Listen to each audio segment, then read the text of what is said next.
Ghazali decode நேயர்களுக்கு வணக்கம். நான் கசாலி.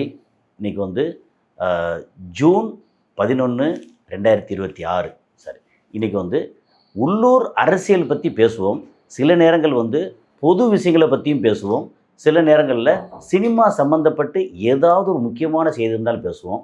இன்றைக்கி வந்து நம்ம கூட கதைக்கிறதுக்கு அல்லது என்கிட்ட இருக்க சினிமா சம்மந்தப்பட்ட சில விஷயங்களை தோண்டி எடுக்கிறதுக்கு அவர் தோழர், சகோதரர். அது ரொம்ப முக்கியம். தோழர்னா நல்லதுதான். ஆமாம், தோழர். ஆமாம், ஏன்னா முகமது நபி வந்து எல்லாரையும் வந்து என்ன சொல்கிறாருன்னா தோழர். அவர் தோழர்னு தான் சொல்லுவார். என்னோட தொண்டர்னு சொல்ல மாட்டார். தொண்டர் கிடையாது, தோழர். தோழர் சமம் சமம். தோள் மேலே தோல் கை போட்டு யாருன்னு தோழர். ஸோ அந்த தோழர் தான் அருமையான அந்த வார்த்தை, தோழர், சகோதரர். அவர் வந்து திரு சுஃபியான் அவர்கள், அவர் வந்து வரவேற்று கேள்வி கேட்க வைப்போம். இது வந்து எனக்கு தெரிஞ்ச விஷயம் சொல்ல போகிறேன். நான் வந்து சுஃபியான் நேர்களே ஒரு தொலைக்காட்சியினுடைய நெறியாளரும் கூட. தொலைக்காட்சி பேர சொல்ல என்ன இருக்கு? ஜெயா தொலைக்காட்சியினுடைய நெறியாளர்.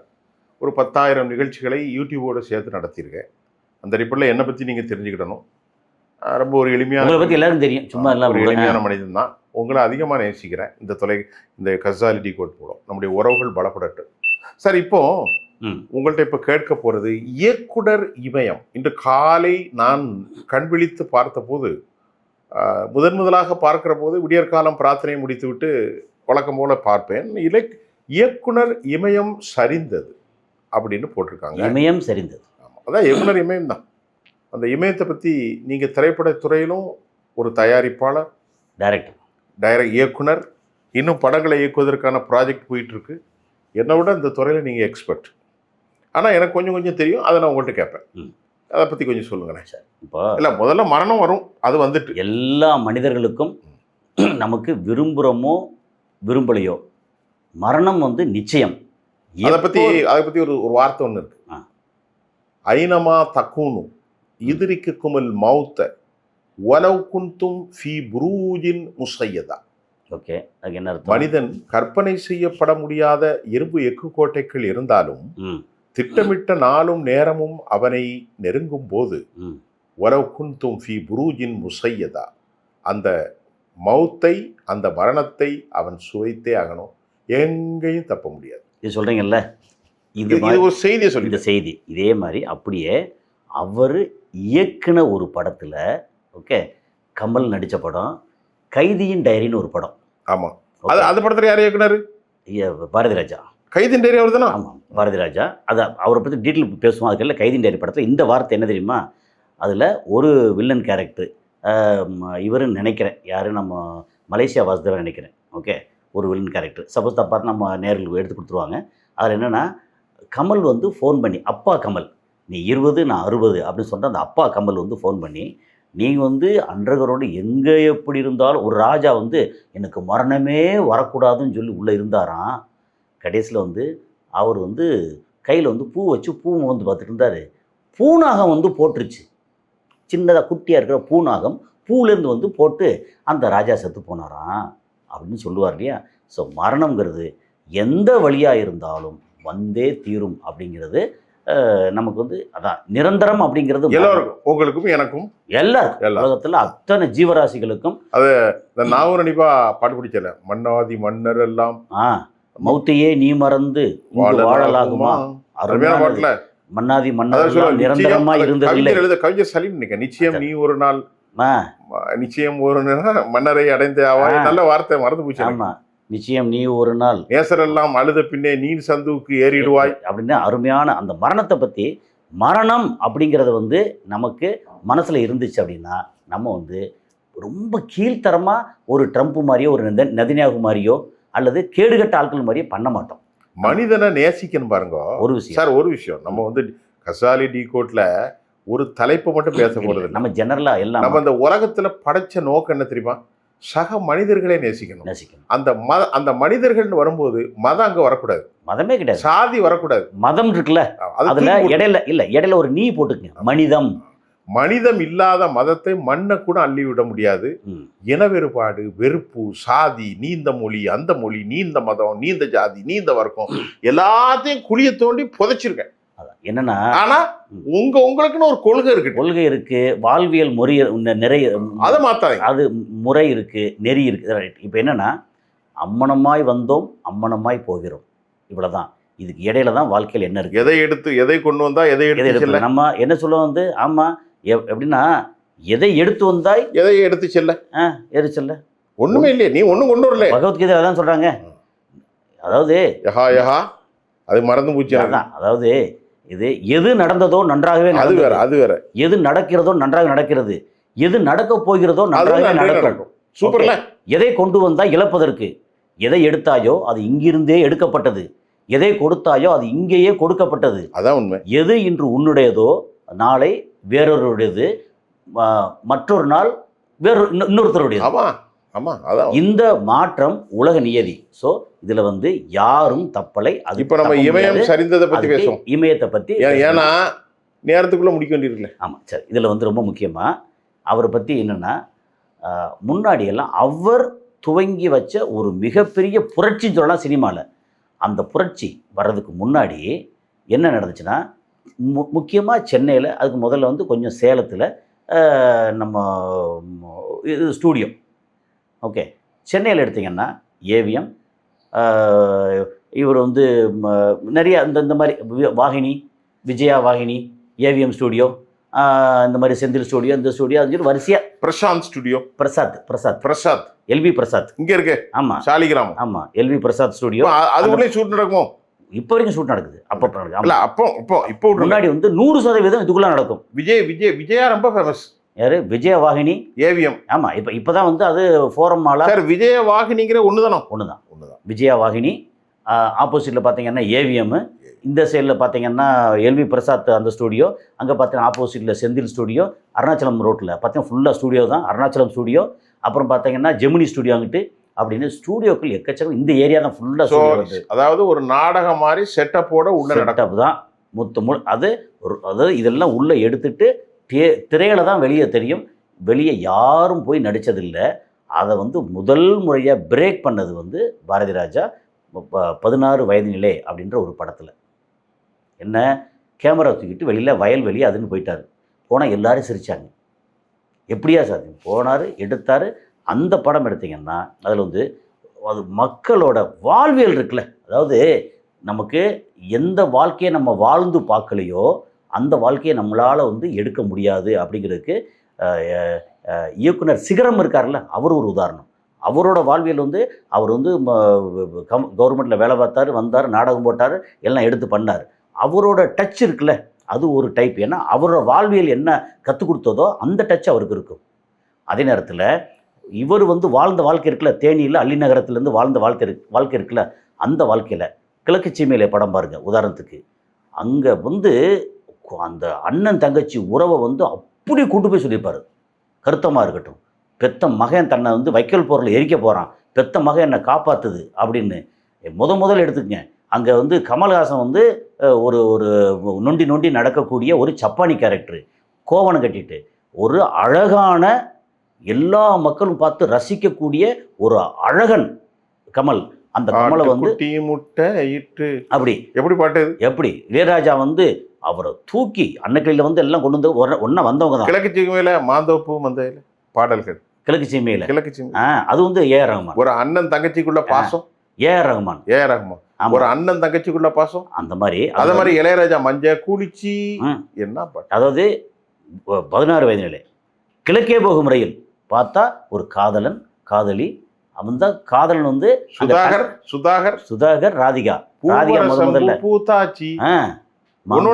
எனக்கு மாந்தோப்பு கிளிதானோ மாந்தானோ தேர்ந்தானோ வேப்பந்தோப்பு குயிலும் நீதானோ அப்படின்றது. தங்கச்சியோட கல்யாணத்துக்கு எல்லாரும் ஆளாளுக்கு என்னவோ கொடுப்பாங்க. இவன் வந்து கவிதையை கொடுப்பாங்க, எல்லாம் சிரிப்பாங்க. அந்த மாதிரி இதில் வந்து கிழக்கே போரில். அதாவது இந்த படத்தை பார்த்துட்டு ஒரு சின்ன குறுக்கீடு, 45 வருஷத்துக்கு அப்புறம் 75 76 இப்போ எத்தனை வருஷம் ஆச்சு? 50 வருஷம் ஆச்சு. 75 அங்கே வந்து ஒரு 25, இங்கே ஒரு 50 வருஷம் ஆச்சு. 50 வருஷத்துக்கு அப்புறம் மஞ்சள் குளிச்சு இந்த பாட்டை இப்போ பார்க்கும்போது என்ன சந்தோஷமா.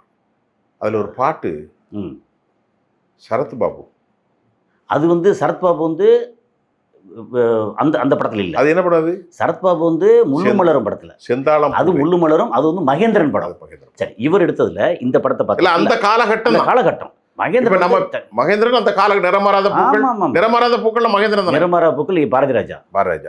நிறமாறாத பூக்கள், ஆயிரம் மலர்களே மலருங்கள் பாட்டு அது. சார் இப்போ பாரதி ராஜா ஓகே 76க்கு அப்புறம் 5 படங்கள்ல ஹேட்ரிக் தாண்டிட்டு 5 படங்கள் என்னன்னா 3னா ஹேட்ரிக், 5னா வந்து ஹேட்ரிக்கோட எக்ஸ்ட்ரா டபுள் ஹேட்ரிக் ஸ்கொயர் அப்படி அந்த 5 படத்தை வரிசையா சொல்லுவோம். அதாவது என்ன சொல்லுவாங்கன்னா 16 வயது நிலை அந்த படம் சூப்பர் டூப்பர் ஹிட். ஒரு கிராமத்துல வந்து ஒரு டாக்டர் ஒரு மாட்டுக்கோ மனுஷனுக்கோ வைத்தியம் போற டாக்டர் பாயிண்ட் போட்டு வந்தாருன்னா ஆணு பார்க்கக்கூடிய, ஏன்னா நம்ம சின்ன வயசுல அங்கே கிராமத்தில் பார்த்துருக்கோம். அந்த மாதிரி இயல்பை கொண்டு வந்து காமிச்சு ஒரு அழகான வந்து மூக்கு மூலியமாக வந்து கும்முன்னு ஒரு பொண்ணு இருந்துச்சு. அந்த பொண்ணை வந்து ஏதாவது போட பார்ப்பாங்க, கிராமத்து பொண்ணு. அதுவும் நமக்கு பார்த்தா ஸ்ரீதேவி வந்து அவர் அவ்வளோ அழகாக இருக்கும். ஸோ அந்த பொண்ணை வந்து நீ எப்படி இருப்ப, நீ அந்த ஆற்றுல எப்படி வருவ, எவ்வளோ தூரம் பாவடையை தூக்குவே அப்படின்னு சொல்லி விரசமில்லாத விரசத்தை யோசிச்சு பாருங்க, விரசமில்லாத விரசத்தை. அதுக்கப்புறம் கோழியை பிடிக்குது, இங்கே கோழி, அதாவது காமெடியாக இருக்கட்டும் இதாக இருக்கட்டும். அப்புறம் இது ரஜினி வந்து பயங்கரமான ஒரு வில்லன், இது எப்படி இருக்கு அப்படின்னு சொன்ன, இது 16 வயது இல்லை, ஆமா இது எப்படி இருக்கு அப்படின்னு ஆரம்பிச்சது. அதுல குருவம்மா பத்த வச்சிட்டியே பரட்ட, அப்படி சில விஷயங்கள்லாம். சப்பானின்னு சொன்னா சப்பு நடி. ஆமா, அது உன் பேர் இப்போ கோபாலகிருஷ்ணன் சொல்றாங்க, எவன் சொல்றான், நான் தான் சொல்லி தர்றேன், எல்லாம் என்ன சப்பானி தான் கூப்பிடுறாங்க, வாய் நிறைய வெத்தலை போட்டு அந்த மாதிரி அந்த கேரக்டர் இருக்குல்ல. இது வரைக்கும் சினிமாவில் அந்த டைமில் யாரும் எதிர்பாராத இயல்பான மனிதர்கள், 23 வயசா அப்போ கமலஹாசன், இயல்பான மனிதர்கள். இந்த கமலஹாசன் குழந்தைகள் நடிச்சிட்டு இருக்காரு, அதனால் வந்து அவருக்கு வந்து எக்ஸ்பீரியன்ஸ். ஸோ இப்படி எடுத்தீங்கன்னா அதில் வந்து இயலாமையில் அந்த டாக்டர் வந்து இவ்வளோ வந்து கைப்பிடிச்சிட்டாரு, அது தப்பிச்சிட்டா அப்படின்னு வந்ததுக்கப்புறம் தெரிஞ்சதுக்கப்புறம் அப்படியே ஒன்றும் செய்ய முடியாது, ஆத்திரம் இருக்கும். அப்போ வந்து பார்த்தா அந்த டாக்டர் வந்து அவனுக்கு கமலுக்கு வந்து அந்த கேரக்டருக்கு சப்பானி கேரக்டருக்கு பேண்ட் சட்டையும் கொடுத்துருப்பார் இல்லையா. டாக்டர் அடிக்க முடியாது, தன்னால் முடியாது. என்ன பண்ணுவார்னா இந்த ஒரு முள்ளு செடி காட்டில் கருவேலங்காட்டில் முள்ளு செடி இருக்கும் பார்த்தீங்களா, வேலி முள், அதில் வந்து அந்த சட்டையும் பேண்ட்டையும் போட்டுட்டு வெத்தலைப்பா இது இருக்கு இல்லையா, அது போட்டு தூ அப்படின்னு தூப்பார். தன்னுடைய இயலாமையை வெளிப்படுத்தக்கூடிய அந்த அற்புதமான ஒரு சீனு, சூப்பர் சீன். இந்த மாதிரி அது வந்து இயற்கையின் ஒரு மனிதனுக்கு ஏற்படுற பலகீனத்தின் வெளிப்பாடு. அதாவது அடிக்க முடியாது. ஆனா என்ன செய்வேன், அடிக்க முடியாதுன்னா என்ன செய்வான்னா, இப்போ பெரிய மனுஷன் ஏதாவது பண்றான், அரசியல்வாதி பண்றான், இவன் அதிகாரிகள் பண்றான், போலீஸ்காரன் பண்றான்னா அவன் என்ன செய்வான், தன் அறியாம வந்து கெட்ட வார்த்தை ஏன் திட்டுறான், அவனை போய் ஓங்கி அடிக்க முடியல, அறைய முடியல, தண்டிக்க முடியல.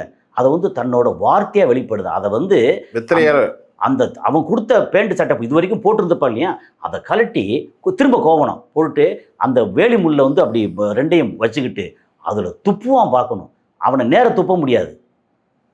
அந்த ஒரு இயலாமை இருக்குல்ல, அதை வந்து சொல்லலாம். அப்படி அது அப்படி கிழக்கே போகிற முறையில் எடுத்தீங்கன்னா அது வேற ரேஞ்சு, சூப்பர் டூப்பர் கிட்டு. சரி, இப்போ இவர் வந்து கிராமத்து படம் தான் எடுத்துகிட்டு அவருக்கு வேறு ஒன்றும் வராது அப்படின்னா சிவப்பு ரோஜாக்கள் பார்த்தீங்கன்னா த்ரில்லர்.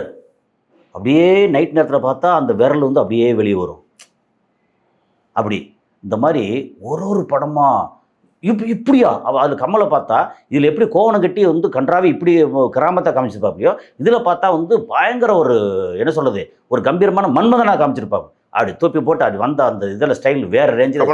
ஆமாம், சிவப்பு ரோஜாக்கள். ஆமாம், ஒரு ஆக்ஷன், ஒரு இளம் கதாநாயகன், அப்படி அழகன் அப்படி. அதுக்கப்புறம் பார்த்தீங்கன்னா சரி, இதில் வந்து ஒரு வாத்தியார் கேரக்டர் நடிக்கணும். இது யார், அங்கே வந்து ரதி வந்து ஹீரோயின், அப்புறம் வந்து கூட பாக்கியராஜ், அப்பா நீ வா, நீ தான் நடிக்கிற, நானா, நீ வந்து வாத்தியார் நடிக்கிற. அதில் ஒரு அருமையான ஒரு டயலாக் இருக்கும். எது, புதிய வார்ப்புகள்ன்ற படம், 4வது படம், அதுவும் சூப்பர் டூப்பர் ஹிட்டு. அதில் பார்த்தீங்கன்னா நமக்கு வார பத்திரிகையில் வந்து என்ன வரும் அப்படின்னா, இதயம் அப்படின்னு சொல்லி ஒரு வார பத்திரிகை, குங்குமம் அப்படின்னு இப்போ வரைக்கும் வந்துகிட்டு இருக்கு வார பத்திரிகை. அப்போ வந்து என்னென்னா அவங்க எக்ஸ்சேஞ்ச் பண்ணுவாங்க. எப்படி, அவங்க வந்து இதயம் சொல்கிற பத்திரிகை வந்து ரத்திகிட்ட இருக்கும், குங்குமம்ன்ற பத்திரிகை அந்த வாத்தியார் பாக்கியராஜ்கிட்ட இருக்கும். அப்போ வந்து இந்த பையன் வந்து கேட்குறது எப்படின்னா, இந்த மாதிரி குங்குமம் வாங்கிட்டு வா அப்படின்னு சொல்லி கேட்டால் டாக்டர் இவர் வாத்தியார் சொல்லிவிடுவார், நீ உன் இதயத்தை கொடுத்தா தான் அப்படி வாத்தியார் குங்குமம் கொடுப்பாராம். என்ன ஒரு டைலாக் இது, அப்படி அதாவது குறியீடு பாருங்க, நீ உன் இதயத்தை கொடு, இவர் வந்து வாத்தியார் வந்து உனக்கு குங்குமம் கொடுப்பாரு. அதான் குங்குமம் இதயம் எல்லாம் பேசுகிறது புக்கை கொடு, இவர் குங்குமம் புக்கை கொடுப்பாரு. அதை அப்படி அந்த வார்த்தைகளுடைய உள்ளர்த்தத்தை பாருங்க எப்படி அது. அதுக்கப்புறம் பார்த்தீங்கன்னா டிக் டிக் டிக் சார். அந்த படம் கருவேலங்காட்டில் கிழக்கு சீமை அப்புறம் தான் வந்துச்சு. அதெல்லாம் அப்புறம் மண் வாசனை வந்திருக்கும். அதெல்லாம் 86களுக்கு பின்பு, 84களுக்கு பின்பு முதல் மரியாதை. அந்த காலகட்டத்தில் பூவரசம்பு பூத்தாச்சு கிழக்கு சீமையில் கிழக்கே போகும் ரயிலும் அது மாதிரி நீங்க சொன்ன மாதிரி 16 வயதுலைக்கு அப்புறம் டிக் டிக் டிக்கு ஒரு கதான அதோட ட்ரெஸ் கோடே வித்தியாசமா இருக்கும். வேற range. Madhavi tick tick tick அதுல வேற ரேஞ்சு. ஓகே, அந்த மாதிரி அது பண்ணாரா. அதுக்கப்புறம் பார்த்தீங்கன்னா அடுத்து வேறு அப்படியே கொஞ்சம் கொஞ்சமாக மாற்றம் வருது. அந்த மாற்றத்தில் என்ன பண்ணுறாருன்னா, இது வந்து கடலோர கவிதைக்கு முன்னாடி வந்து அலைகள் ஓய்வதில்லை. அலைகள் ஓய்வதில்லை 84 ராதா வந்து இன்ட்ரடியூஸ் பண்ணுற ராதாவையும் அப்புறம் முத்துராமன் மகன் கார்த்திக் இன்ட்ரடியூஸ் பண்ணுறாரு. அதில் ஃபுல் ஷேவ் எடுத்து அப்படி அக்ரஹாரத்து பையன் அந்த உடல் வாகு அதே மாதிரி ஒரு மீனவ பெர்னாண்டோஸ் கடற்கரையோர கிராமத்தில் உள்ள அவன் முகத்தை பார்த்தா கலரும் கம்மி. கலர் கம்மி தானே ராதா? ரொம்ப கம்மி. அந்த அலைகள் அப்படி ஆயிரம் தாமரை மொட்டுக்களே அது வேற. ஆயிரம் தாமரை மொட்டுக்கள் இளையராஜாவோட ஓப்பனிங்ல பாத்தீங்கன்னா கைதட்டது ஆரம்பிச்சு மிருதங்கம் இருக்குல்ல, அது என்னமா இருக்கும் அது அப்படிலாம். அதாவது எப்படின்னா அதுக்கப்புறம் வந்து அவங்க வந்து இது படிக்கிறதுக்கு இது படிக்கிறதுக்கு வருவாங்க, சங்கீதம் படிக்கிறதுக்கு. அவித்யா நாமன் தஸ்தி மிரமிகிற தீப நகரி ஜடா நாம் சைதன்ய ஸ்தபக மகரந்த இது மாதிரி சில இதெல்லாம் வந்து அங்கே வந்து படிக்க வர்றது. அவர் வரிசை அதுவாக இருக்கட்டும், காதல் ஓவியம் படமாக இருக்கட்டும், மண்வாசனை படம் பார்த்தீங்கன்னா பாண்டியன் அங்கே வளையல் கடையில் வேலை பார்த்து காதல் ஓவியம் அது வந்து தான் அலைகள் ஓய்வு. சரி, வெட்டி வேறு வாசல் விடலப்புள்ள நேசம். வெட்டி வேறு வாசம் எது நம்ம முதல் மரியாதை. அது வந்து என்ன சொல்றேன்னா அந்த காதலை பாருங்க, அவளுக்கும் அவனுக்கும் உள்ள காதல் அது நேசம். அது ஒரு மாதிரி காதல்னு சொல்ல முடியாது, அது ஒரு மாதிரி அன்பால் பின்னப்பட்ட ஒரு நேசம். எந்த தப்பும் இருக்காது. இந்த எடுத்து அதே மாதிரி அதில் வந்து முதல் மரியாதையை பார்த்தீங்கன்னா அதில் சிவாஜி கணேசன் வந்து அவர் வந்து குறைப்பட்டுக்கிட்டது இன்னும் நடிக்கவே விட மாட்டேட்டா அப்படின்னு சொல்லிட்டு. ஆனால் முடிச்சதுக்கப்புறம் அது பார்த்தா அப்படி ஒரு இது. அப்புறம் இளையராஜா வேறு அவர் இன்புட்டை கொடுத்து இல்லை இது மட்டும் பத்தாது அப்படின்னு சொல்லி அவங்களுக்கு வந்து அப்புறம் வந்து அங்கே காதல் இப்படிலாம் கொண்டு வந்து இன்னொரு கோஷ்டி சாமி எனக்கு ஒரு உண்மை தெரிஞ்சாகணும் சாமி அப்படின்னு வந்தது இருக்கு இல்லையா. அது தன்னுடைய மகளோட ஹஸ்பண்டு, அதாவது வந்து தனக்கு பிறக்காத அப்படிங்கிறத முதல்ல பார்த்தா இவன் வந்து அந்த சொல்லுவா மருமகன் வந்து போலீஸை பிடிச்சி கொடுத்துருப்பாரு இவர் சிவாஜி. அதை பார்த்தா வந்து எப்படியாவது ஒரு அப்பா இப்படிலாம் பண்ணுவானா அப்படின்னு பயங்கரமாக திட்டுவார் சரி, அந்த படத்தில் தானே ரஞ்சிதா? அம்மா அது அதுக்கு முன்னாடியே அந்த படம் தான். அந்த படம் அவள் சிங்கப்பூர்லேருந்து வந்த நடிகை. ஆமாம். அப்புறம் ரஞ்சனி, அது பேர் ரஞ்சிதா வேற, நாடோடி தென்றல் அது வேற. அதுக்கப்புறம் நாடோடி தென்றல் சுஜாதா எழுத்தாளர் சுஜாதா வந்து எழுத்து. எல்லாரோட ஒரு விஷயம் பேசணும். ரஞ்சிதா நாடோடி தென்றல், அப்புறமா ராதிகா கிழக்கே போகும். ஆமா, ராதா அலைகள் ஓய்வதில்லை. அதுக்கப்புறம் வந்து ரேகா கடலோர கவிதைகள்லாம் வந்து தாஸ் முட்டப்பம் தாஸ் முட்டம் சின்னப்ப தாஸ் அப்படின்னு. அதுல ஜெனிஃபர் டீச்சர். ஏன்னா எனக்கு கடற்கரை ஓரம் தான் ஊர். ஓகே, எனக்கு அந்த மணப்பாடு. ஓகே, அந்த பக்கம் சவுத்துல. ஓகே, இத பார்க்க தூத்துக்குடி தாண்டி தூத்துக்குடி பக்கத்துல அவ கடல்ல போய் மீனை பிடிச்சிட்டு வர்றான் பாருங்க, முரட்டு கதாநாயகன். அவகிட்ட பச்சை புள்ள மாதிரி அப்படியே அவன் முரணா இருந்தவன் இவளுக்காக வந்து அடி வாங்குவான் பாருங்க. காதல் வந்து எத்தனையும் பண்ணும், என்ன வேணாலும் பண்ணுங்கிறத என்ன அழகா சொல்லிப்போ வந்து கடலோர கவிதைகள். அதில் பார்த்தா ரேகா அப்படி ஒவ்வொருத்தராக இன்ட்ரடியூஸ் பண்ணி அது போக கதாநாயகன்னா ரொம்ப அழகாக சூப்பராக இருக்கணும். அப்படி இல்லை, வளையல் கடையில் வேலை பார்த்த ஒரு பாண்டியனை மதுரையில் பார்த்துக்கும்போது, மதுரையில் வந்து அந்த மீனாட்சி மங்கல் பக்கத்தில் அது பார்த்துக்கும்போது அப்பா நீ நடிக்க வரையா வா அப்படின்னு சொல்லி மண்வாசனை படத்தில் அதில் பொத்தி வச்ச மல்லி. சார் மண்வாசனை நம்ம பேசாம முடியாது சார். அதில் இந்த கிழக்கு சீமையிலையும் மண்வாசனையும் ஒரு முக்குளத்தோர் சமூகத்தினுடைய காதல் வாழ்க்கை. அந்த சமூகத்தில் எப்படியெல்லாம் வாழ்கிறார்கள், அந்த சமூகத்தில் சின்ன சின்ன விஷயம் இன்ச்சு பை இன்ச்சா சொல்லியிருப்பாரு. ஒரு பெண் பூ புனிதம் அடைந்தால் அவள் எப்படி வீட்டை விட்டு வைக்கப்படுகிறாள், அதில் பேய்களை கண்டு அவள் அலர்வாள் பாருங்க. அழுகுது. ஆ என்ன அழகு. அதாவது இப்படியெல்லாம் வாழ்க்கையை வந்து இது சொல்லனா நான் வாட்டுக்கு சொல்லிட்டே ஒவ்வொரு படத்தையுமே ஒரு 10 நிமிஷம் 10 நிமிஷம் 1/4 மணி நேரம் விவரிச்சுட்டு போயிட்டே இருக்கலாம். அந்த அளவுக்கு அவரோட இன்புட் இருக்குல்ல, அப்படி கொடுத்துட்டு அப்படி இமயமா அப்படி இன்னைக்கு ஜம்மு தூங்கியாச்சு. இதுல ஒரு செய்தி நம்ம இன்னும் பேசணுமா, அவ்வளவுதான், நேரம் போதில்லை. இல்லை அதான் நம்ம வந்து இப்போ இதே அவர் வந்தார்ல, அவர் வந்து வெளியில் என்ன சொல்லுவாங்கன்னா, சிலர் வந்து சில வீணா போன ஆட்கள் இருப்பாங்கல்ல, அவரை பற்றி தப்பாக பேசுவாங்க. என்ன மனிதன் மரணித்து விட்டால் எதுவும் பேச மரணத்துக்கு முன்னாடியே அவர் உடம்பு செல்லும் போது நிறைய கொஞ்சம் சில வீணா போன யூடியூப்ல பேசக்கூடிய சில வீணா போனவர்கள் தவறா பேசுவாங்க. இப்ப யாராவது அறிவுள்ளவங்க அப்படி பேசுவாங்களா? ஆனா இப்ப அவர் இப்ப எதுவுமே இந்த உலகத்துக்கு அவருக்கு சம்மந்தம் இல்லையே. அதாவது நான் வந்து எப்பவுமே என்ன சொல்லுவேன் தெரியுமா, உலகம் அழிய போதுமாங்க. இல்லை தினந்தோறும் உலகம் அழிகிறது, தினந்தோறும் உலகம் உருவாகிறது. ஒரு குழந்தை பிறந்துச்சுன்னா அந்த குழந்தைக்கு அந்த உலகம் உருவாகிருச்சு. யாராவது ஒருத்தர் இறந்து போயிட்டாருன்னா அவரை பொறுத்த மட்டும் இந்த உலகம் அழிஞ்சிருச்சு. அவ்வளோதான். தினந்தோறும் உலகம் அழிகிறது, தினந்தோறும் உலகம் அவருக்கு 84 வயசு. அவர் சாதனையை வந்து படைச்சு நிறைச்சு மொத்த சினிமாவையும் தலைகீழ புரட்டி அப்படி கொண்டு வந்து எடுத்துட்டு ஒரு நிறைவாழ்வு வாழ்ந்த ஒரு சினிமா சம்பந்தப்பட்ட மகான் அவர். 38 படங்களை அவர் இயக்கினார். 25 படங்களில் அவர் நடித்திருக்கிறார். நான் இங்க வர்றதுக்கு முன்னாடி என்னுடைய நண்பர் ராசி அழகப்பன் என்னை பார்த்துட்டு, என்ன சுஃபியான்னாரு, எங்க போறீங்க தலைவான்னு. பேட்டி கொடுக்க போறோம்பான்னாரு. யாரை பத்தி? இமயத்தை பத்தி. 2 வார்த்தை சொல்லுங்கன்னு. நம்ம பேச வேண்டி இருக்குமே, குறிப்பு வாங்க, நம்ம திருடுறதான வேலை. உங்கள்கிட்ட கொஞ்சம் திருடுற, அவர்கிட்ட கொஞ்சம் திருடுறது. அவர் சொன்னாரு, போற வழியில நேரமாவதியா சொல்லிட்டு போறேன். 38 படங்கள்ல அவர் இயக்குனர், 25 படங்கள்ல அவர் வந்து நடித்திருக்கிறார். நடிச்ச படத்தை 2 சொல்லிட்டுமா? சொல்லுங்களேன். ஒன்று வந்து பாண்டிய நாடுன்னு சுசீந்திரன் டைரக்ட் பண்ண விஷால் நடித்த படம். விஷாலுக்கு அப்பாவாக நடிச்சிருப்பார். ஓகே. மூத்த மகன் வந்து அரசு அதிகாரி. அதை வந்து கிரானைட் ஆட்கள் வந்து போட்டு தள்ளியிருப்பாங்க. பிரச்சனைக்காக ஹெல்த் போட மாட்டேங்குது போட்டு தள்ளியிருப்பாங்க. அப்போ விஷால் வந்து ஒரு சாதாரணமாக பயந்தாங்கொல்லி மாதிரி இருந்த ஒரு கேரக்டர். ஓகே. அதில் வந்து விக்ராந்த்ன்ற ஃப்ரெண்டு தான் வந்து பயங்கர இதாக இருப்பான். அவனை போட்டு தள்ளிடுவாங்க. இவருக்காக போட்டு தள்ளிடுவாங்க.